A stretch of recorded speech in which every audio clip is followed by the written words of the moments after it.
Bueno, todo bien. ¿Cómo estuvo el programa en general? Yo recién me siento. ¿Todo tranquilo? En realidad Bueno, está toda Argentina explotado, pero bueno. mal, boluda. Me comí una gaseada viniendo para acá, pero bueno, después se los contaré. Situación Venezuela. No pasaron muchas cosas, pero traje un par de noticias que me parecieron relevantes. Hoy, Delcy Rodríguez recibió al secretario de Energía de los Estados Unidos, a Chris Wright, que dicen que estuvo en la delegación que visitó a la Argentina. Todavía no está confirmado, pero dicen que estuvo la semana pasada en esos vuelos medio sospechosos, ¿no? Que primero fueron a Vaca Muerta y después estuvieron en Ushuaia. No hay confirmación, pero dicen que estuvo. Y nada, lo recibió después de haber recibido previamente a la primera visita oficial después del secuestro de Maduro, que fue el director de la CIA, John Ratcliffe. Raro, ¿no? Porque es el tipo más importante de la CIA que generó el gran dispositivo, ¿no? En términos estratégicos para secuestrar a Maduro y lo recibe como primera visita oficial para empezar a diagramar lo que van a ser estas normalizaciones de las relaciones. Primero diplomáticas, no había embajada estadounidense en Venezuela y el que se hizo cargo de esa transición fue precisamente el señor Ratcliffe. Bueno, O sea, ahora va a eh, haber embajada de Estados Unidos. sí, claro, el personal diplomático de Estados Unidos estaba totalmente expulsado, ¿no? Con el régimen. Eh, claro, exactamente, con el gobierno, con el régimen de Maduro, que tampoco cambió, ¿no? Porque tampoco es que se fue, No, el su régimen sigue, estructura, el solo que régimen sigue, ahora aceptan a los yanquis. tal cual. Pero la postura diplomática de los Estados Unidos estaba siendo manejada por la Embajada de los Estados Unidos en Colombia, porque no había personal diplomático en Venezuela. Entonces, a partir del secuestro de Maduro, eh, este director de la CIA es la persona encargada de normalizar y de llevar ahora el personal diplomático y hacer más o menos una normalización de esas relaciones. Bueno, lo que detenta la visita del secretario de Energía es claramente la disposición de Trump, ¿no? De que coexista ya definitivamente el régimen de- del chavismo, no sé, en una cuestión más edulcorada, podría decirse, porque claramente no se habló más de María Corina Machado ni Edmundo González Urrutia, con lo cual esta visita del ministro de Energía, del secretario de Energía de los Estados Unidos, es una apelación a que las conversaciones van a ser con Delcy Rodríguez, con lo cual podríamos ir diciendo que la demanda por parte de la ciudadanía venezolana que aspiraba a que María Corina Machado pudiera llegar a tener por lo menos una nueva oportunidad en las elecciones, si se abría otro tipo de escrutinio o si se recuperaban las actas, que yo tampoco vi, ¿no? Sobre las actas de los vencedores. No hay actas ni de vencedores ni de vencidos, directamente no existen, así que podrían volverse a dar esos comicios, pero claramente le es cómodo a Donald Trump, como lo decíamos la semana pasada, ¿no? Hoy la política exterior de los Estados Unidos no está en busca de cambiar regímenes autoritarios a democráticos, sino que prefieren que cambie la actitud el régimen autoritario para con los Estados Unidos. Entonces, no le molesta quién gobierne, ya vamos viendo también lo que va a pasar con Irán, ¿no? Que tampoco está viendo la necesidad de cambiar del régimen teocrático de los ayatolas a una democracia, ¿no? O a un reacomodamiento de la monarquía del Shah, ¿no? O a una democracia más al estilo occidental. Así que Estados Unidos está cómoda con esa situación y esta visita se da en el contexto también de la liberalización, ¿no? De las fuerzas productivas, por decirlo de alguna forma, que está haciendo Delcy Rodríguez en Venezuela. Se da en el contexto de hay una ley, que es la ley de hidrocarburos, que reformó Delcy Rodríguez la semana pasada para que haya mayor inversión extranjera. Por supuesto, esa mayor inversión extranjera va a ser de los Estados Unidos en el sector petrolero. con lo cual ya también Delcy Rodríguez le va enviando ciertas señales al gobierno de Trump de que está dispuesto, por sobre todo, ¿no?, a que los recursos naturales de Venezuela sean del botín de los Estados Unidos, por supuesto de manera legal, ¿no? Después, en el Congreso de los Estados Unidos hay un problema grave porque dicen que los fondos recogidos a partir de la política exterior de los Estados Unidos en Venezuela están siendo llevados a Qatar. No se sabe con qué fin, no se sabe por qué. Marco Rubio no lo supo explicar en la última audiencia que estuvo en el Congreso. Dijo que es una estrategia novedosa para evadir ciertos controles todavía del chavismo, ¿no?, en ciertas cuentas offshore. Entonces van hacia las cuentas offshore de los amigos de los Estados Unidos, ya no de los amigos del régimen. Vamos a ver cómo va terminando esa situación. Pero mientras tanto, en ese contexto, Jorge Rodríguez, que es el hermano de Delcy Rodríguez, es el presidente de la Asamblea Nacional de Venezuela. Bueno, en ese contexto de la visita hay un contexto de marchas que es interesante empezar a analizar lo que está pasando en Venezuela, porque la gente ya no está demandando tanto ya la salida democrática, ni tampoco está marchando por una cuestión vinculada a una crisis económica, sino que está marchando por justicia moral vinculada a, bueno, ¿dónde están mis seres queridos, no? Porque todo lo que hizo Estados Unidos, todo lo que es la cuestión vinculada a la liberalización, ¿no?, de las fuerzas productivas que está haciendo Delcy Rodríguez en beneficio de las sanciones económicas, no solamente de los Estados Unidos, sino de la comunidad internacional hacia el régimen venezolano. Bueno, eso de a poco va a ir terminando, ¿no? Porque si Delcy Rodríguez está apelando a ser un poco más benevolente con los intereses de los Estados Unidos, esa situación va a ir terminando. Primero, porque le conviene a las empresas estadounidenses, y segundo, porque le conviene a la economía venezolana. Ahora, lo que sí hay una gran deuda es la cuestión moral vinculada a los presos políticos, que ya empezaron a ser liberados en ciertas tandas, pero todavía hay un montón, ¿no?, de demanda de justicia por parte de la población, que de nuevo ya no está marchando solamente por la cuestión del régimen en términos de libertades políticas para elegir de nuevo, no sé, a María Corina Machado o a quien sea, ni tampoco por cuestiones económicas, sino para tener justicia, por lo menos saber si sus seres queridos están vivos, muertos, ¿no? Tenemos el caso de Nahuel Gallo, el argentino, que también teníamos la esperanza de que saliera en esas tandas de liberación que tuvo el régimen chavista, pero desafortunadamente todavía no se sabe mucho.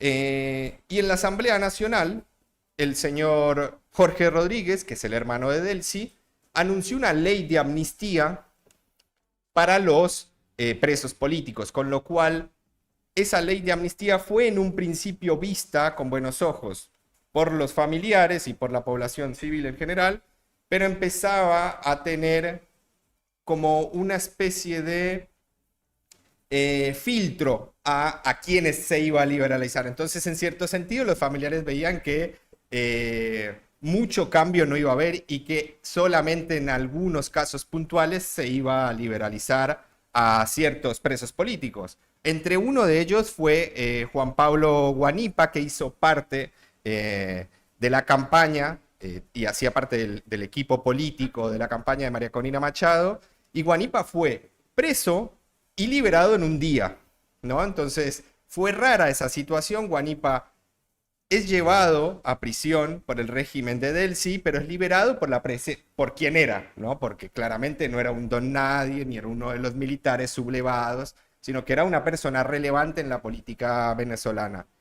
Y tras esa situación empezó a haber ciertas diferencias con los otros familiares, ¿no? De, bueno, esta persona sale libre porque es Guanipa, ¿no? Porque sea Pepito Pérez. Y ahí empezó a haber marchas, hay ahora marchas hacia la Asamblea Nacional, que están empezando a tomar fuerza de nuevo. Antes el pueblo venezolano marchaba por mejores oportunidades o por libertades políticas. Ahora la marcha se hizo más moral.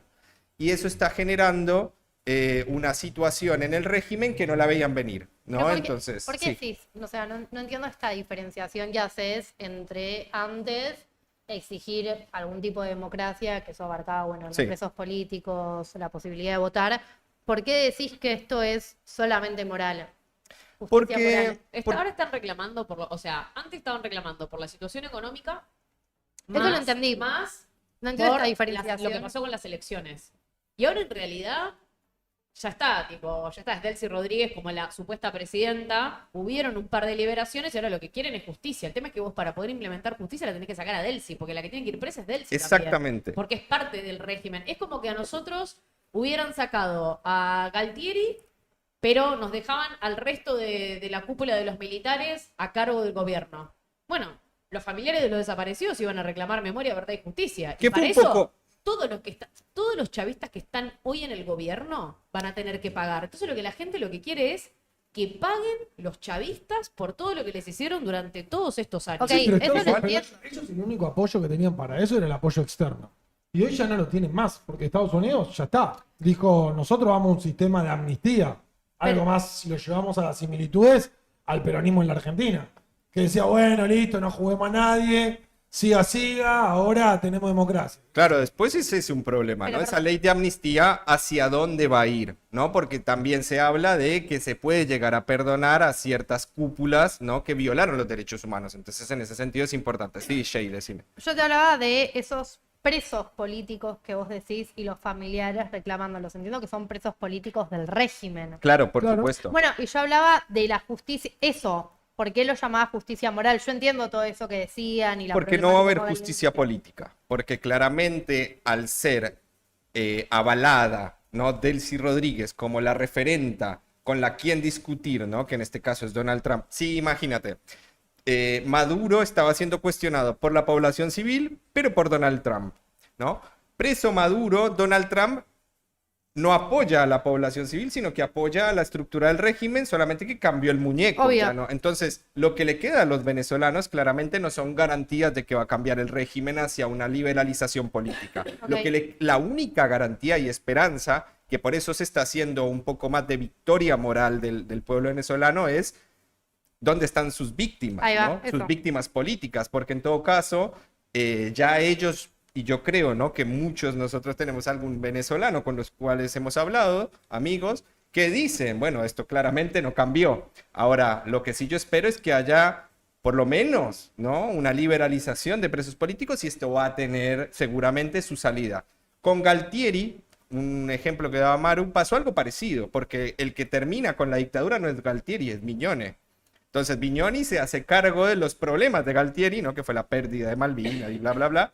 Y después genera, ¿no? Estas leyes que después son las que retrotrae el radicalismo y genera la justicia moral que necesitó la Argentina. Porque Vignone, cuando deja a Galtieri el poder, se encarga de que los militares tengan esa amnistía. Entonces vamos a ver si el régimen de Delcy Rodríguez genera un momento de, bueno, primero vamos a ver cómo nos vamos a arreglar nosotros con la justicia, ¿no?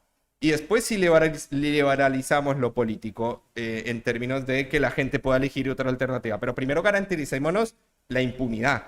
Y eso es lo que yo creo que va a ser la tarea para el próximo gobierno democrático, porque no hay mal no hay mal que dure 100 años, ¿no? Así que en ese sentido, bueno, y además de lo que pasó con el contexto, Jorge Rodríguez también anunció hoy que por ahora, a corto plazo, no va a haber elecciones, así que de nuevo ya es prácticamente una esperanza perdida. ¿Cuándo tocaban las elecciones en Se Venezuela? le pasó, se le pasó. El próximo año, El año Pero que bueno, viene. no va. el año que viene. No va a haber. Pará, y el año, o sea, en 2027 no va a haber elecciones, aunque debería haber. Y ya lo Debería están haber, anunciando pero ahora en no, el corto plazo sería, por supuesto, si se cae un régimen, no hay un presidente preso, Delcy Rodríguez hoy sería, bueno, la persona que preside, pero en un contexto donde no hay presidente, pero ya a sí misma no se dice presidente. Es más, vamos a ver un video, Produ, de la visita de este señor a Delcy Rodríguez, de la visita de Chris Wright. Esta es la cuenta oficial, ¿sí? De Miraflores al momento. ¿Podemos ver el texto del video, porfa? Porque esto es un video de X, pero el tweet. Imágenes exclusivas del momento en que la presidenta encargada, ella no se dice a sí misma presidenta, es presidenta encargada, ¿no? De la República, recibe en el despacho del Palacio de Miraflores al secretario de Energía de los Estados Unidos, Christopher Wright. Bueno, el objetivo de dicho encuentro es revisar una agenda energética beneficiosa para ambas naciones en el marco de la soberanía energética. Esta cuenta, como para tirar un dato de color, Miraflores, al momento, es al estilo de la cuenta que tiene Donald Trump, que se llama Rapid Response, que es al estilo de la que recopió acá en la Argentina la Oficina de Respuesta Oficial. O sea, hay tres regímenes, ¿no? El venezolano, el estadounidense y el argentino, que tienen esta cuenta medio rara que está haciendo tendencia en los gobiernos de tinte autoritario de responderle a los periodistas. A ¿no? ver, ¿podemos ver algún comentario? A ver, podemos ver un comentario, Produ. Baja. Vive el imperio, carajo. Sí, la gente está recaliente igual. No mientan. Aquí les dejo la razón si se les olvidó. Disculpen la tardanza. Baja. Lee la descripción. 3 frases y la más importante, transición. No hay nadie bancando. Bueno, este era el tweet que yo les quería traer. El otro, ponemos el otro, Produ, porfa. Que es el tweet que inaugura también, ¿no? La Embajada de los Estados Unidos de Venezuela. Bienvenido a Venezuela, secretario Wright. Su visita es clave para avanzar en la visión del presidente Trump, de POTUS, que es la cuenta de Trump, de una Venezuela próspera. El sector privado estadounidense será fundamental para impulsar el sector petrolero, modernizar la red eléctrica y desbloquear el enorme potencial de Venezuela. Bueno, acá claramente Venezuela está siendo condicionado. Me lo imagino enviando tipo a, ¿cómo será? Chris Wright, era enviándolo de Tomás, el asesor de él. Publicaste cual. el tweet a la embajada de Venezuela, tipo, publicalo.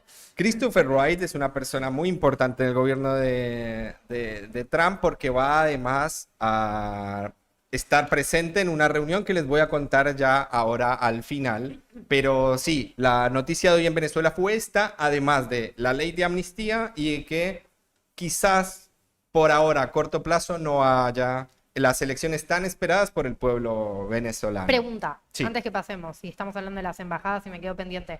¿Había otras embajadas así de potencias en Venezuela? Digo, la de China. Sí, Sí, sí, Rusia Rusia Rusia. tiene. Rusia, Siempre tenían, sí. siempre tuvieron. Y ahora eso sigue igual. No es Eso que sigue lo van a igual. hacer. Inclusive Argentina va a empezar a A tenerla de vuelta. tenerla de vuelta. Hoy la maneja Uruguay, porque durante mucho tiempo la manejó Brasil. Recordemos que Javier Milei no tuvo mejor idea que, sí, proteger, ¿no?, a María Corina Machado y a los sectores opositores al gobierno, o sea, inmiscuyéndose en la política local de otro país.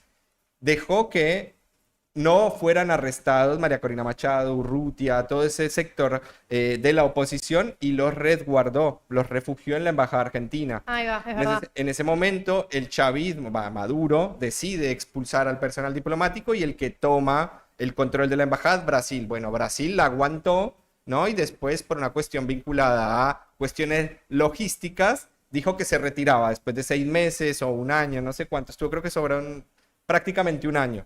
Bueno, Lula decide dejarla. ¿Por qué? Claramente por las diferencias que tiene con Javier Milei.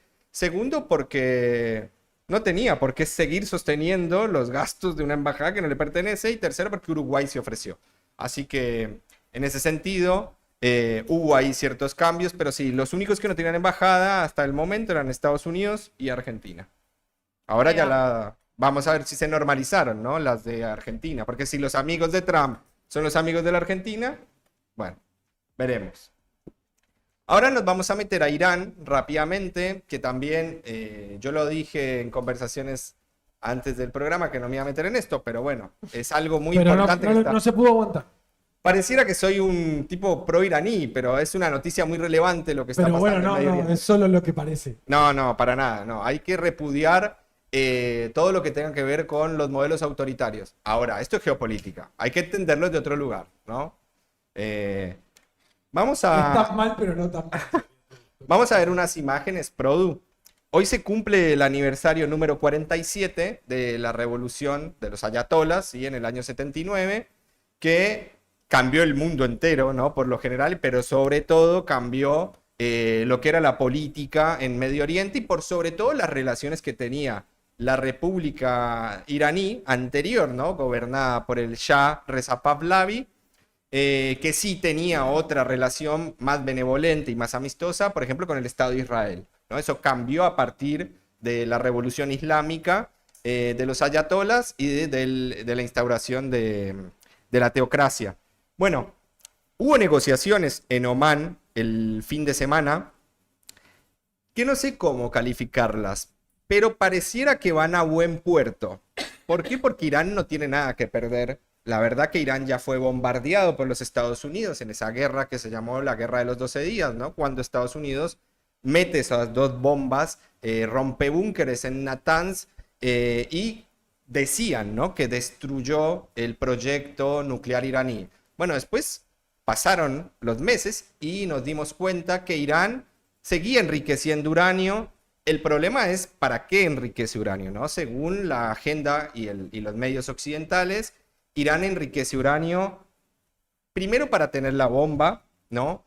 Y si la quisiera tener es precisamente para generar efectos bélicos contra, por ejemplo, Israel. Yo creo que si Irán quisiera tener la bomba, no tendría efectos bélicos, sino disuasor, ¿no? Un efecto de disuasión ante un quizás ataque o de Israel o de los Estados Unidos.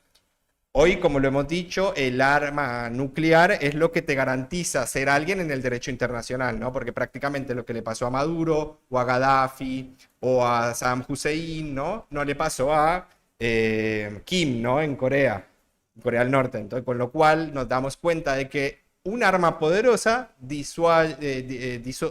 perdón, ¿cómo se...?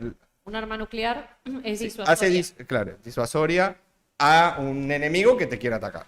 O sea, vos decís que Irán bajo ningún punto de vista tiraría el primero la bomba, No, por atacaría supuesto. primero. Por Más allá, supuesto que no. más allá de eso que es, no lo sabemos, Inchequeable. inchequeable. Hay un acuerdo en el cual dice que Irán no puede tener armas nucleares ni tampoco Sí. enriquecer uranio. Sí. Sí. O sea, Hay- Irán estaría incumpliendo su acuerdo. No. Sí y no. ¿Por qué? Porque la voz que dice que no está cumpliendo el acuerdo es el Organismo Internacional de Energía Atómica, que es un organismo vinculado a la ONU que ha visitado a Irán y que dijo, tiene enriquecimiento cerca del 80%, se necesitan 90% para tener una bomba atómica. Israel, ¿qué hizo? Decidió atacar de manera preventiva. Voy a volver a citar a mi fuente. ¿Ustedes vieron Homeland? Sí. La temporada 6. No cuentes, que no se No la terminó vi. de ver. Basta de ¿entendés? spoilear. Habla de esta A situación. mí y al público, basta de spoiler. Habla de Basta. esta situación de Basta. quién te garantiza o te dice que efectivamente Irán está rompiendo el acuerdo de cosas.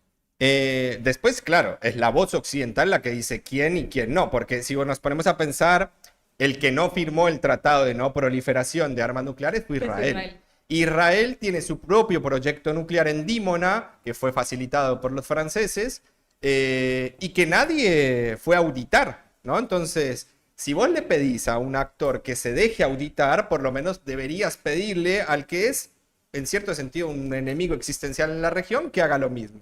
Bueno, esas negociaciones estaban vinculadas al plan nuclear, que Irán dice que es un plan nuclear, pero de interés civil.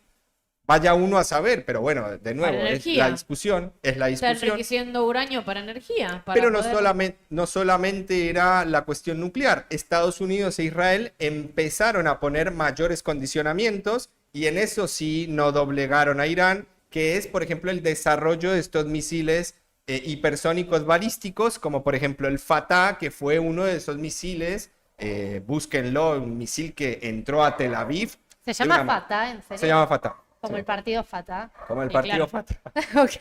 Y porque Qué el romántico. partido te rompe todo. Qué romántico. Que tiene que ver con el partido Fatah, otra cosa, ¿no? Que es palestino. Pero se llama Fatah, este misil hipersónico, que fue uno de los misiles que entró a una velocidad que no pudo, ¿no?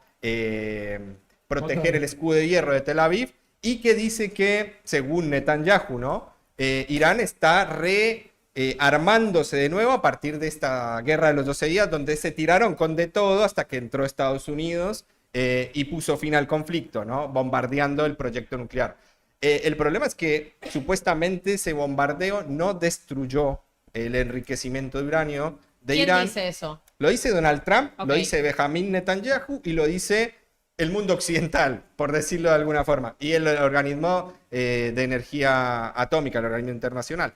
¿Qué le pide, no? Y Irán le dice, sí, yo por supuesto me voy a dejar auditar, pero hay ya este condicionamiento de que, bueno, no, pero no solamente es la cuestión nuclear, tampoco quiero que sigas desarrollando estos misiles hipersónicos. Y la verdad que solamente hay 2 países que tienen este tipo de tecnología militar, que es de gran capacidad de daño, que es el misil hipersónico, los rusos y los iraníes. Toma, Ni Pau. Estados Unidos tiene, sí, tiene la bomba nuclear, ¿no? Por supuesto. Ahora, no tiene misiles hipersónicos. Y Israel tampoco los ha desarrollado. Entonces es una gran preocupación de que estos misiles sí pueden romper ese escudo de hierro que tiene, por ejemplo, Israel. Pero vos habías dicho que las negociaciones las veías las negociaciones podían funcionar. Sí. ¿Por qué? Ah, pará. Bueno, no, vayamos directamente a... Hay un tweet, Produ, de Donald Trump. Dice Netanyahu se reunió con Donald Trump. Quería pasar las imágenes de la marcha que hubo hoy del aniversario 47 de la revolución, pero podemos pasarlo, no pasa nada. No, veámoslo. ¿Pero por qué no? Este es ahora lo pasamos entonces. Este es el mensaje que da hace unas horas Donald Trump sobre su reunión con Netanyahu. Acabo de reunirme con el primer ministro israelí, Netanyahu, y varios de sus representantes. Fue una reunión muy positiva, la excelente relación entre nuestros 2 países continúa. No se llegó a ningún acuerdo definitivo, salvo que insistí en que las negociaciones continúen con Irán. Continúen con Irán, para ver si se puede concretar un acuerdo.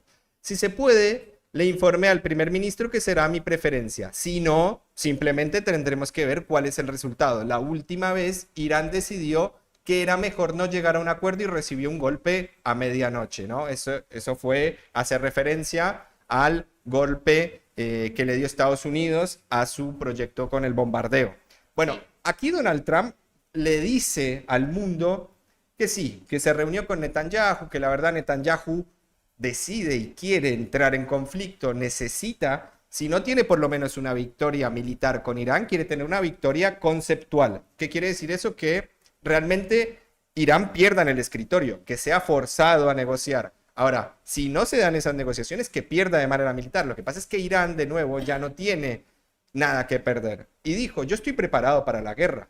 Su ministro de Relaciones Exteriores, Sarashi, que es mucho más radical en términos de política exterior que Pesakian, que es el presidente, dijo, nosotros no vamos a doblegar, sobre todo con el proyecto de desarrollo de misiles balísticos. Lo nuclear lo podemos ver, porque encima te puedo dejar entrar, que veas las centrifugadoras de uranio. Vamos a seguir con los controles. Ahora, no vamos a negociar. Si ustedes quieren eso, vamos a levantarnos de la mesa y ahí es donde dice Trump, bueno, yo espero que estas negociaciones continúen, se lo dice a Netanyahu. Yo espero que esto continúe, porque también a Estados Unidos no le conviene un conflicto. Estados Unidos la está pasando muy mal en términos de política local. Es más, el fin de semana pasado perdió una nueva elección local, que son estas elecciones especiales, y perdió Texas después de 30 años siendo referente en el Senado local. Ojo, estos son elecciones especiales, no son las de medio término que se van a dar en noviembre. Ahora, ya se están viendo unos vientos de pérdida catastrófica para Donald Trump, sobre todo en la Cámara Baja, que es la que puede generarle un impeachment, que es un golpe democrático de juicio político. Entonces, inclusive Donald Trump llamó a nacionalizar las elecciones, algo que está prohibido por la Constitución. ¿Por qué? Porque las elecciones son federales. Cada distrito cuenta como quiere. Y en este sentido, Donald Trump dice que está miedoso, ¿no? Que tiene temor de que haya un fraude electoral, ¿no? Como ya lo denunció cuando, por ejemplo, tomaron el Capitolio el 6 de enero en aquellos años donde, bueno, Donald Trump de nuevo fogoneaba esta idea de que fue robado, ¿no? Cuando ganó Biden. Bueno, lo mismo está empezando a generar un clima de tensión política, más allá de que ni hablemos de lo de Minneapolis, que tuvo que ir expulsada el ICE, ¿no? Que es esta agencia de control de migración y aduanas, que mató 2 ciudadanos en menos de 2 semanas en protestas, y que además esos asesinos eran latinos, producto, ¿no?, de la política de tener dentro del ICE a latinos para que se comuniquen de manera más factible con los que van a ser futuros deportados. Bueno, fueron 2 latinos que asesinan desde una fuerza gubernamental a 2 ciudadanos estadounidenses que estaban a favor de no deportar a la gente de manera injusta. Bueno, las negociaciones en Omán generaron esta tensión con Irán y con Israel, que Israel, de nuevo, Israel dice que quiere preservar su libertad de acción. ¿Qué es su libertad de acción? ¿Volver a atacar primero? Entonces, lo que yo creo que Donald Trump le está diciendo a Netanyahu es, este error no se puede cometer 2 veces. Porque la próxima vez ya tengo que ser un poco más violento con Irán. Ya no voy a atacar a su... Igual no puede, supuestamente.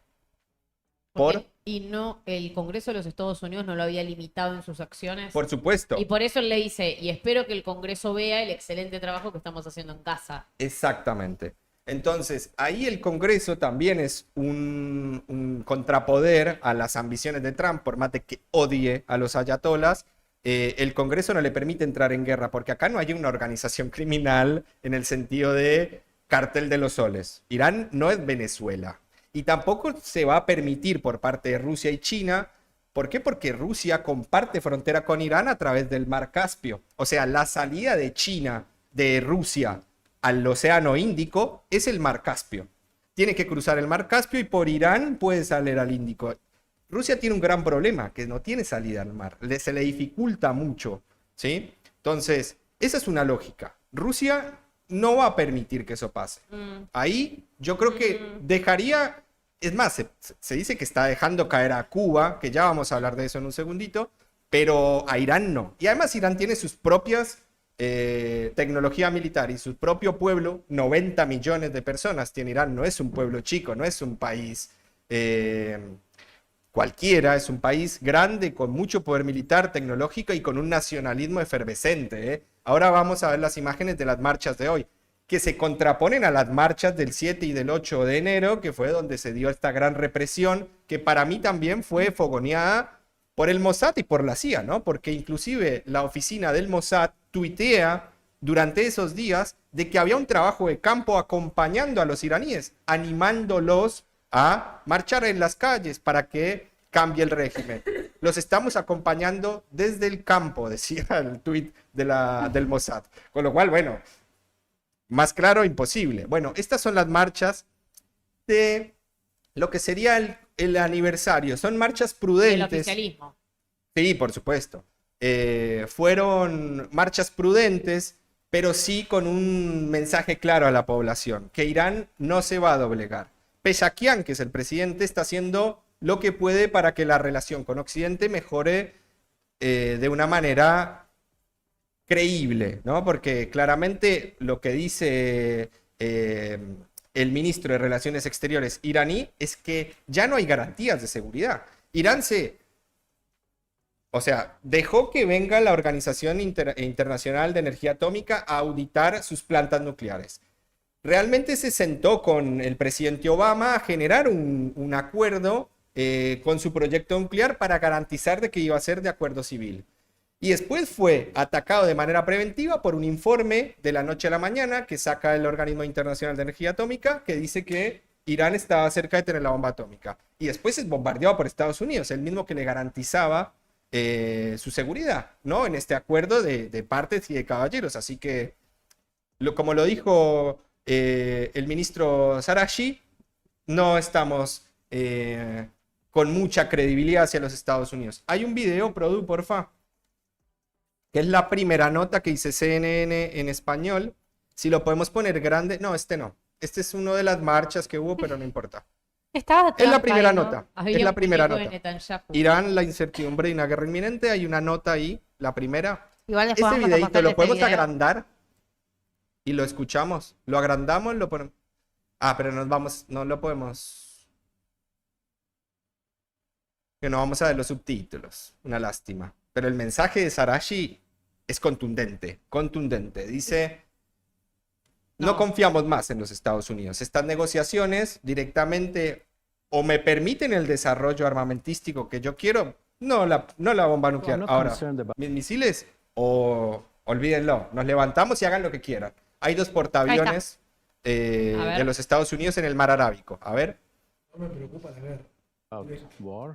No me preocupa What la I'm guerra. concerned of is miscalculations. And I think President Trump Y creo que el is wise presidente enough Trump es lo to suficientemente make the sensato correct como para decision. tomar la How decisión can a correcta. meaningful negotiations process be jump-started right now? ¿Cómo se lleva un proceso de negociaciones en este momento? Emes perdió nuestra confianza en Estados Unidos como un socio negociador. Negotiating partner.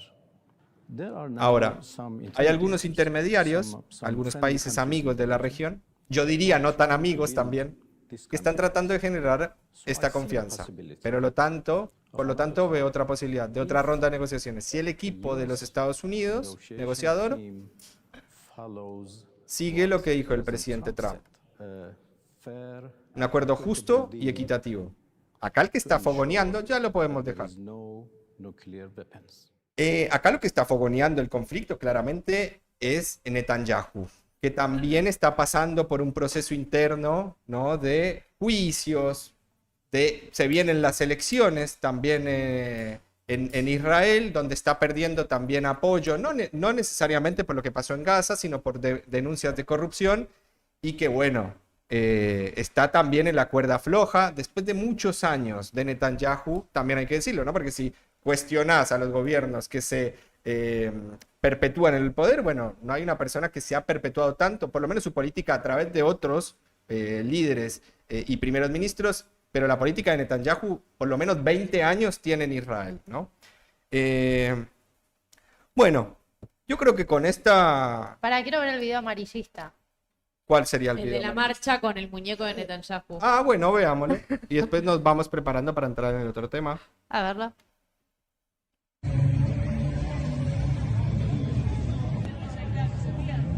Esto se dio hoy. Esto Para se dio hoy. sacarte fotos.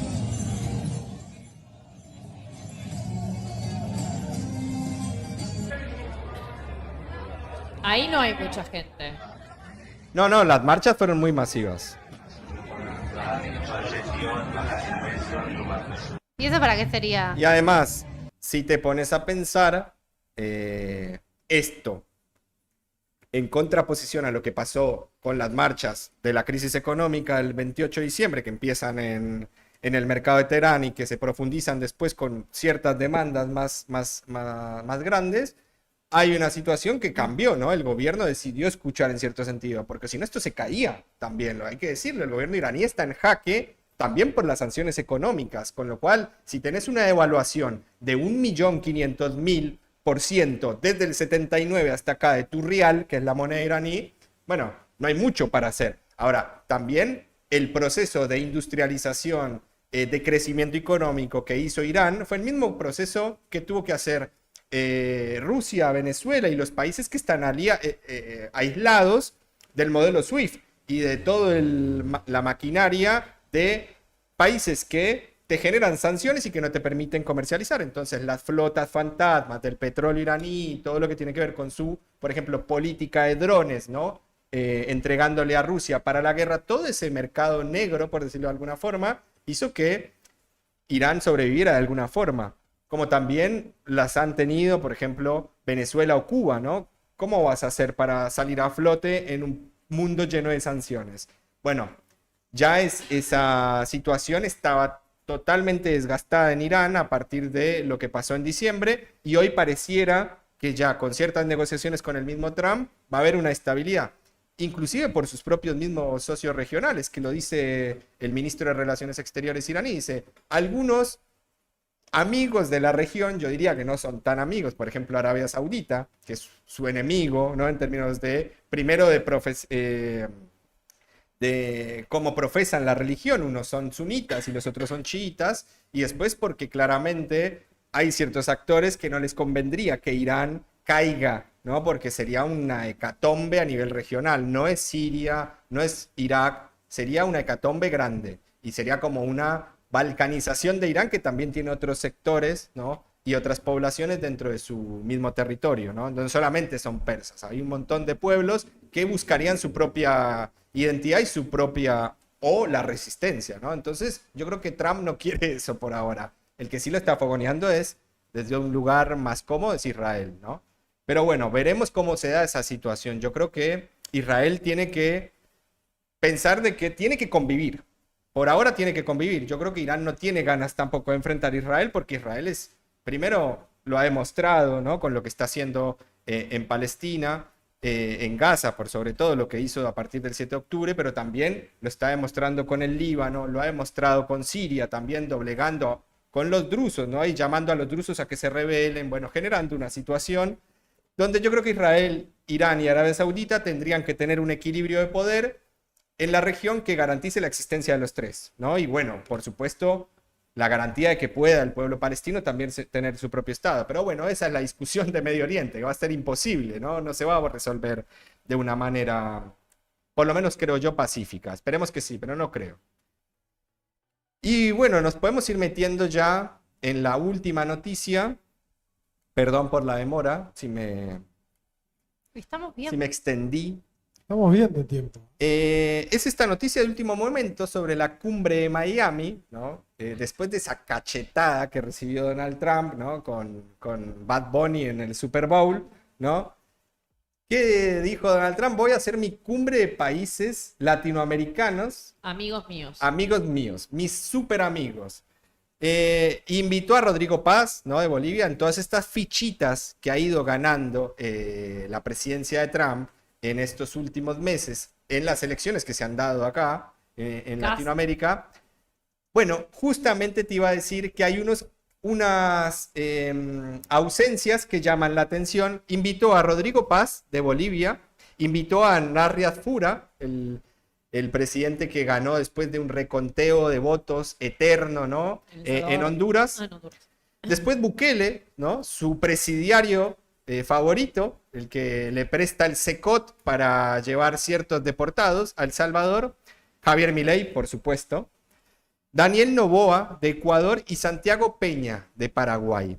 Ahí las dos grandes ausencias son, por supuesto, José Antonio Kast. ¿Pero por qué? Porque esta reunión se va a dar el 7 de marzo y Kast asume el 11. Ah, Entonces, lamentablemente, no puede ir. Presidente. Yo creo que podrían correrla, ¿no? Tampoco hay mucha diferencia. Podrían, y tenés una foto con un líder más. Pero bueno, no sé, son las decisiones de Trump. Que yo creo que ve en Kast también un tipo que no es tan fanático como este cúmulo de personas que veíamos en la foto. Kast decían que iba a ser una hecatombe, ¿no? Que iba a ser una política muy similar a la política migratoria de los Estados Unidos, pero por sobre todo con los venezolanos en Chile.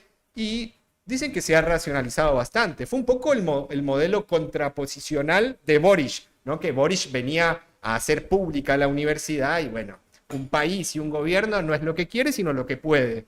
Y en ese sentido yo creo que Kast vio que hay cierta resistencia a un modelo y yo creo que Chile, más allá de los rostros, Bachelet, Piñera, Boric y ahora Kast, siempre han tenido una política más o menos centrada hacia un lugar y tienen políticas de Estado, no políticas de gobierno, que es lo que genera tanta incertidumbre en las economías. Bueno, Chile es un país ordenado y sea quien venga a gobernar, me parece que Chile no está tan alineado como piensa Donald Trump. Por eso tampoco creo que vaya. falta Y es- Delcy ahí.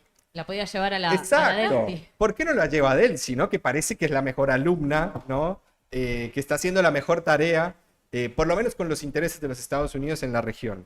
Ahora, hay otro que llamó mucho la atención, que es José Geri, que es el presidente de Perú. Sí, José Geri, un tipo que nadie conocía, pero como Perú ha estado pasando por tantos procesos de inestabilidad política, creo que ha tenido 5 presidentes en 4 años, ¿no? A partir de la caída de PPK, después Pedro Castillo, después no me acuerdo el nombre de la anterior presidenta, y bueno, y ahora todos procesados, todos procesados por corrupción. La inestabilidad política de Perú es gravísima, y bueno, ahora José Geri es el presidente que está teniendo, es una especie de Milei, está teniendo un discurso bastante librecambista, ¿no? En el sentido de tener también cierta política y batalla cultural en el Perú, pero la verdad que mucho no ha resonado y no lo contó. Lo que sí es importante es que Geri garantiza hoy el puerto de Chancay a los chinos. Y si hay un país alineado económicamente en Sudamérica con los chinos, es Perú. Mira. Porque tiene el puerto más importante, que es en Chancay, en el Pacífico peruano, que le permite, ¿no? La vinculación con el comercio mundial. Bueno, Irán es muy importante para China porque está en su proyecto, la gran cantidad de infraestructura en términos ferroviarios que tiene Irán, le permiten este proyecto de la franja y la ruta, el proyecto de reconstruir China, esa ruta de la seda milenaria que tuvo durante tantos años, cientos de años, y que hoy quiere volver a tener en la contemporaneidad. Bueno, Irán era un socio estratégico para eso, o es un socio estratégico, por eso hay que mirar ojo a Irán, que no va a ser como Venezuela, China no lo va a permitir, y después Perú. Y hay algo que empezó a sonar estos días con esta reunión y esta cumbre de Miami que se va a dar en marzo, es que ya se cansó Estados Unidos. Ya empezó a mirar a China, ya no está mirando ni más Ucrania, ni Medio Oriente, ni nada de la Mesa de la Paz para garantizar la pacificación de Gaza, que inclusive ya se negaron a asistir a esa Mesa de la Paz Italia, Meloni, su amiga, y Polonia. Un país sumamente importante en la resistencia contra Rusia. Polonia no va a ser parte de la mesa ficticia de la paz de Donald Trump, y tampoco Giorgia Meloni, ya lo anunciaron. Bueno, en esta cumbre de Miami, al parecer lo que quiere Donald Trump es ya directamente atacar los intereses de China en la región. Y se va a reunir con estos presidentes para que tomen decisiones ya certeras. Por ejemplo, ¿qué vas a hacer con el swap, Javier Milei? No. Porque esto... ¿Qué le va a dar la plata a Trump? Vamos a ver. Vamos a ver. Mirá, Por se eso, va a desarmar el swap de China. Esta boludo. reunión- No tenemos medio margen de que cómo seguimos teniendo Se lo gastó y dólares. nadie lo sabe. esta reunión va a ser clave. Vamos Ya a se la prestarle llevó atención. Caputo. ¿Ves? Vamos a prestarle atención a esa reunión porque el 7 de marzo se reúnen todas estas personas que dicen que van a ser condicionados ya directamente por los Estados Unidos, porque hay un gran problema de la seguridad en términos mineros de los Estados Unidos. Para toda la tecnología vinculada a la IA y al procesamiento de datos, el litio, ¿sí? Y el silicio y todas las tierras raras, el 90% ya están bajo el poder de China. El 90%. Y tiene China la capacidad de procesar esas materias primas y esas tierras raras.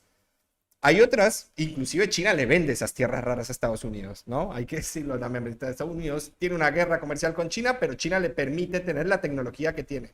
Bueno, América Latina con el triángulo del litio, ¿no? Que va a ser Bolivia, Argentina y Chile, generan también cierta tensión, y lo que quiere ya es reforzar la seguridad en términos minerales Estados Unidos en la región, y me parece que va a empezar a condicionar a los países para que ya vayan tomando una decisión de que el que tiene que garantizar esa seguridad es precisamente Estados Unidos. Vamos a ver el último tweet, ya para ir cerrando. Lo que puso Preocupados por la los últimos informes. oficina de asuntos del hemisferio occidental, pone: preocupados por los últimos informes que indican que Perú podría haberse imposibilitado de supervisar Chancay, que es este puerto que les contaba, uno de sus puertos más importantes bajo la jurisdicción de propietarios chinos depredadores, apoyamos el derecho soberano de Perú a supervisar infraestructura crítica en su propio territorio. Ah, qué hijo de puta. Mirá qué bueno. Mira qué hipócrita que es. Bueno, esto es Esto lo que- sirva de advertencia. que esto sirva de advertencia para la región y el mundo. El dinero barato China cuesta soberanía. Nah, qué hijos de puta. Esto que le dijo a Perú, que no lo invitó a la cumbre de Miami, se lo va a decir a sus aliados, ¿no? Así que vamos a prestar atención, ¿no? ¿Qué va a Invade pasar Perú. estas semanas? Pero Perú, yo creo que no, Perú sí que no puede desistir, porque Perú tiene ese puerto final. Es como si lo mismo que pasó con Panamá. Panamá, el puerto de Panamá es recuperado por los Estados Unidos precisamente porque lo construyó Estados Unidos. No estamos en los tiempos, ¿no?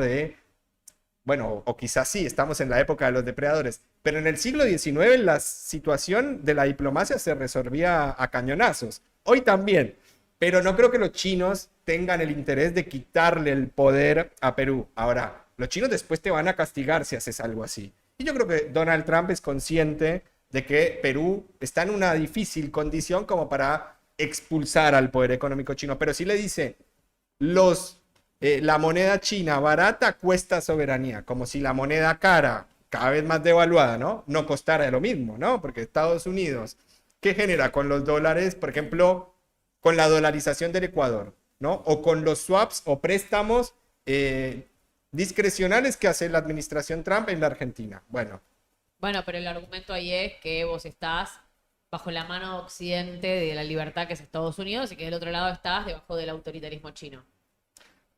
veremos. Como que tenés que elegir quién te sodomiza, o Donald Trump o China. Uno Bueno, de los por dos eso- te la va a meter. Por eso sería importante, pero lamentablemente no existe, ¿no? Una política regional que garantizara otra cosa. Pero bueno, será nuestra discusión para el futuro. No creo que la veamos pronto, porque hay tanta inestabilidad política en la región, más allá que somos una zona de paz, realmente es muy polarizada la política regional. Es cuando gobierna cierta tendencia de izquierda y países contrarios, ¿no? Con cierta política pública de derecha. Y lo mismo está pasando hoy con estos vientos huracanados de la pelotudez de la derecha en la región que está generando un retroceso de los gobiernos populares. Bueno, no hay un proyecto latinoamericano que para mí sería la joya del futuro, ¿no? Si tuviéramos una capacidad de llegar a un acuerdo, así como lo hizo la Unión Europea, ¿no? A partir de la Segunda Guerra Mundial, que dijo, no nos peleemos más, chicos, porque las segundas guerras mundiales, todo bien, de mundiales no tenían nada, eran guerra entre europeos. Después se metía Japón, Estados Unidos terminaba entrando tarde, pero las guerras mundiales eran guerras de europeos. Y los europeos tomaron conciencia, hoy por eso miran con atención a Groenlandia, y los americanos, que no nos hemos dado tan duro, hemos tenido ciertas guerras, por ejemplo, Perú y Bolivia, Ecuador contra Colombia. Unos tiritos. Nos hemos dado algunos tiritos, pero somos países con una gran hermandad y con una herencia cultural que no la tiene Europa, porque son pueblos realmente diferenciados, ¿no? Están los germanos, los sajones, los británicos, los franceses, los hispanos, entonces son otros pueblos. Acá nos identifica una herencia cultural que no supimos aprovechar. Así que yo creo que para el futuro podríamos tener una política regional y ahí sí seríamos para temer, ¿eh? Inclusive Argentina tuvo su proyecto de misil hipersónico nuclear y bueno, fue desmantelado por los intereses externos, ¿no? Que no quieren que te defiendas.